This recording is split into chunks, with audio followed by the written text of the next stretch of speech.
Station યોજના હેઠળ સમગ્ર દેશના 554 જેટલા રેલવે સ્ટેશનનો પુનઃ વિકાસ તેમજ 1500 રોડ ઓવરબ્રિજ તેમજ અંડરપાસનું શિલાન્યાસ અને ઉદ્ઘાટન પ્રધાનમંત્રી નરેન્દ્રભાઈ મોદીએ રાષ્ટ્રને સમર્પિત કર્યા હતા. આ પ્રસંગે ભરૂચ જિલ્લામાં પણ ચાવજ ગામ પાસે આવેલ રેલવે અંડરપાસનું ઉદ્ઘાટન કરવામાં આવ્યું હતું. ભરૂચમાં પણ ધારાસભ્ય રમેશભાઈ મિસ્ત્રીની પ્રેરક ઉપસ્થિતિમાં અંડરપાસ લોકાર્પણ કાર્યક્રમ યોજાયો હતો.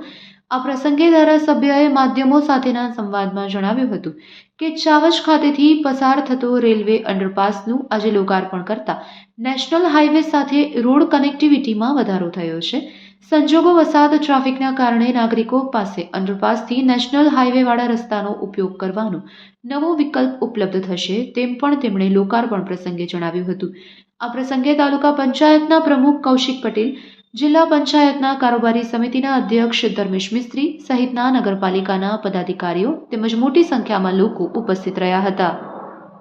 Report by Ketan Mehta, Bharuch.